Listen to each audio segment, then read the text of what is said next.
नमस्कार दोस्तों, मेरा नाम है विपिन। गीता जीएस एकेडमी में आपका स्वागत है। आज हम अपने the Hindu daily news analysis programme के तहत प्रधानमंत्री मोदी की फ्रांस यात्रा और वीवाटेक के बारे में चर्चा करेंगे। सामरिक रूप से यह बहुत ही महत्वपूर्ण हो गई है। इसके संदर्भ में हमें विशेष रूप से रणनीति है और इसके ऐतिहासिक पृष्ठभूमि सबको समझना आवश्यक हो चुका है, क्योंकि यह टेक्नोलॉजी का भी भविष्य में लड़ाई हो सकती है। टेक्नोलॉजी की क्रांति होगी और एआई के बारे में, एआई से खतरे भी बढ़ रहे हैं और उसकी ज़रूरतें भी बहुत अधिक हैं। सब कुछ बहुत महत्वपूर्ण है। इसके बारे में हम बहुत अच्छे से समझते हैं आज क्या है वीवाटेक और फ्रांस यात्रा के महत्वपूर्ण मुद्दे। इसकी पृष्ठभूमि सबसे पहले हम समझते हैं वीवाटेक क्या है। वीवाटेक एक डिजिटल स्टार्टअप का वार्षिक सम्मेलन होता है यूरोपीय देशों का, और यह प्रतिवर्ष होता है और पेरिस में होता है। और भारत में क्या है कि वैश्विक तकनीकी में राष्ट्रवाद जो है इधर बहुत बढ़ रहा है भारत में। कुछ दिन से क्या हुआ कि अमेरिका ने हाल ही में, ट्रंप ने विशेष तौर पर एडवांस टेक्नोलॉजी जो उनकी थी एआई की, उस पर प्रतिबंध लगा दिया है कुछ देशों के लिए और कुछ विशेष नागरिकों के लिए। यह उस देश का संरक्षणवाद है, टेक्नोलॉजी का संरक्षणवाद है। लेकिन भारत ऐसा नहीं चाहता है। भारत चाहता है कि टेक्नोलॉजी सबके लिए उपलब्ध हो। भारत किसी विशेष टेक्नोलॉजी का संरक्षण के पक्षधर नहीं है। इसलिए ये जो वीवाटेक हुआ है, ये समिट बहुत ही इम्पॉर्टेंट हो जाती है, क्योंकि भविष्य में ऐसे चुनौतियां आ सकती हैं जिनसे भारत को निपटना होगा। चलिए देखते हैं और क्या हुआ है इसमें जो संबोधन हुआ है पीएम मोदी का, ये बहुत ही महत्वपूर्ण है। इसमें कुछ बहुत की फैक्टर मोदी जी ने कहा है। इसी भाषण के इर्द गिर्द ये ज़्यादातर सम्मेलन रहा है। जैसे इनका भाषण शुरू होता है एआई का नया अर्थ। एआई का नया अर्थ ऑल इंक्लूसिव बताया गया। पीएम मोदी ने कहा कि आर्टिफिशियल इंटेलिजेंस का मतलब केवल बड़ी कंपनियों का मुनाफा नहीं होना चाहिए। भारत के लिए एआई का अर्थ सबका समावेश, यानी स्वास्थ्य, शिक्षा और कृषि में गरीब से गरीब व्यक्ति तक तकनीकी का फ़ायदा पहुंचना। ये भाषण की इनकी बहुत की फैक्टर रहा है, क्योंकि भारत हमेशा से चाहता है कि एआई या नई टेक्नोलॉजी जो हो सब तक पहुँच हो, इसका उपयोग सब कर पाएँ, सभी को लाभ हो। भारत हम कभी भी इतिहास के समय से ही भारत किसी नई टेक्नोलॉजी या किसी का संरक्षण करता नहीं रहा है। यह समग्र विकास की भावना में ही हमेशा ध्यान रखता है। और तकनीक का लोकतांत्रिकरण। भारत ने पश्चिमी देशों के एकाधिकार वाले टेक मॉडल्स के विपरीत ओपन सोर्स प्लेटफॉर्म की वकालत की। भारत में बहुत सारे जैसे कोविन है, ये सब ओपन सोर्स प्लेटफॉर्म है। भारत का मानना है कि तकनीकी जो है उस पर किसी देश का नियंत्रण नहीं होना चाहिए, बल्कि वैश्विक और सार्वजनिक संपत्ति होनी चाहिए।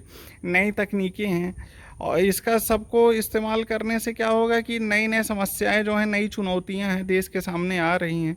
विश्व व्यवस्था में जैसे कोविड महामारी आई, अब युद्ध चल रहा है, तो डिजिटल संपर्क, तमाम समस्याएं होती हैं और साइबर हमले आजकल ये सब बढ़ रहे हैं। तो ये सब टेक्नोलॉजी से ही निपट सकते हैं हम लोग।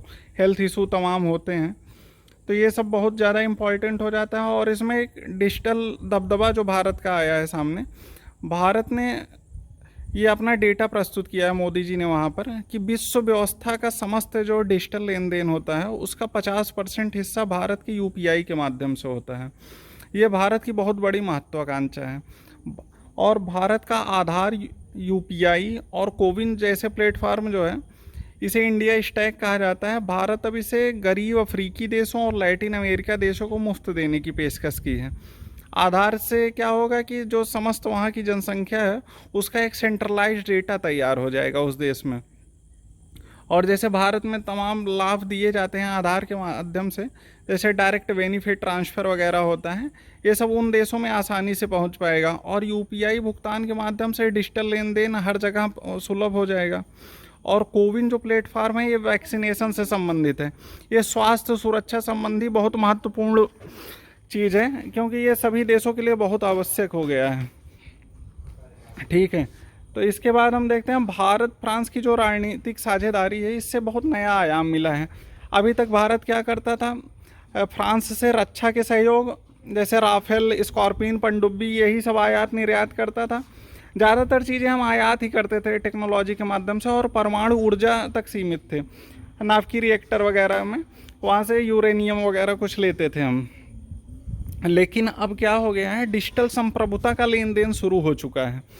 अब सुपर कंप्यूटिंग और सेमीकंडक्टर जो साणंद वगैरह में फैक्ट्री बन रहे हैं, उसमें भी फ्रांस का योगदान है, और साइबर सुरक्षा पर मिलकर काम कर रहे हैं। अब इससे क्या होगा, हम दोनों देशों की आत्मनिर्भरता एक दूसरे पर बढ़ेगी, कनेक्टिविटी बढ़ेगी। एक दूसरे के बिना हम लोग आसानी से नहीं रह सकते हैं। और फ्रांस में यूपीआई की स्वीकार्यता भारत के लिए बहुत महत्वपूर्ण मील का पत्थर साबित होगी, क्योंकि फ्रांस पहला यूरोपीय देश बन गया है जिसने एफिल टावर पर यूपीआई को मान्यता दी है। अब क्या होगा, इससे धीरे धीरे फ्रांस के रिटेल नेटवर्क में भी धीरे धीरे पूरा यूपीआई सिस्टम आ जाएगा, जिससे क्या होगा, पर्यटन को बढ़ावा मिलेगा और भारत के व्यापार को, और रुपया भी मजबूत होगा, क्योंकि रुपए में भुगतान होगा यूपीआई के माध्यम से, तो रुपए की स्थिति और बेहतरीन होगी विश्व लेवल पर। ठीक है। और जो वैश्विक एआई गवर्नेंस हुई थी, दोनों देशों ने इस बात पर सहमति व्यक्त की थी, एआई के विकास के साथ साथ इसके दुरुपयोग, डीप फेक और साइबर हमले को रोकने के लिए एक वैश्विक कानूनी ढांचा बनाया जाएगा, जिसमें समस्त विकासशील की बराबर आवाज़ हो, क्योंकि विकासशील देश अभी टेक्नोलॉजी के क्षेत्र में पिछड़े हुए हैं, इनकी आवाज़ें दब जाती हैं। होता क्या है, बहुत सारे देश साइबर हमले कर देते हैं, जैसे ईरान देखिए आजकल इजराइल के साइबर हमले से और अमेरिका से बहुत ज़्यादा परेशान रहा है, और डीप फेक समझ रहे हैं भारत में बहुत ज़्यादा समस्या का कारण बनता जा रहा है, और डिजिटल अरेस्ट, ये सब घटनाएं बढ़ती ही जा रही हैं भारत में। तो ये सिर्फ भारत की नहीं है समस्या, भविष्य में ये सभी जो छोटे देश, गरीब देश हैं, इन पे कोई भी देश कभी भी ऐसे कर सकता है। जैसे हाल ही में अमेरिका ने क्यूबा पर ऐसे किया। क्यूबा में इतने ज़्यादा साइबर हमले हो रहे हैं और वहाँ पे तेल की आपूर्ति भी कम हो गई थी, जिससे वहाँ पे ब्लैकआउट होता जा रहा था। ये सब समस्याएं बहुत बड़ी हैं जो ग्लोबल स्तर पर धीरे धीरे बहुत अधिक आएंगी। तो इन सब चुनौतियों से निपटने के लिए अभी से हमें इंफ्रास्ट्रक्चर मजबूत करना होगा, जिससे हम भविष्य में इससे लड़ सकें। और भारत की सब चीज़ देखकर अपनी महत्वाकांक्षाएं भी हैं, क्योंकि भारत अपने को विश्व गुरु बताता है खुद को, और भारत ग्लोबल साउथ जो है उसका नेतृत्व करता भी है।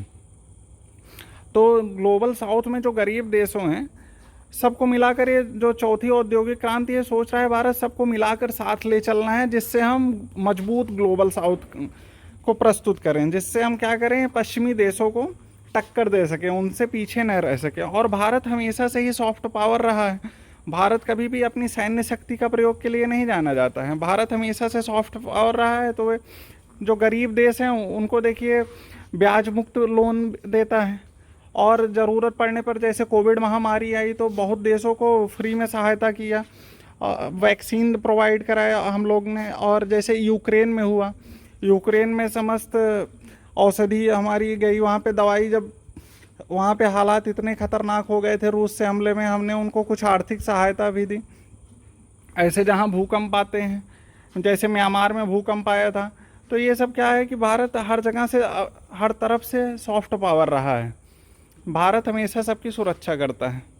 ठीक है दोस्तों, आज का ये टॉपिक बहुत ही इम्पॉर्टेंट था, आप लोग अच्छे से देखिएगा, इस पे एनालिसिस करके हमें ज़रूर कमेंट में बताइएगा कि भारत की विश्व व्यवस्था आगे किस प्रकार प्रभावित होगी, और भारत फ्रांस का ये जो यात्रा है मोदी जी की, और वीवाटेक और भारत फ्रांस के संबंध के बारे में ये किस प्रकार मील का पत्थर साबित होगी। आप लोग इस पर ज़रूर कमेंट करके बताइएगा। Thank you.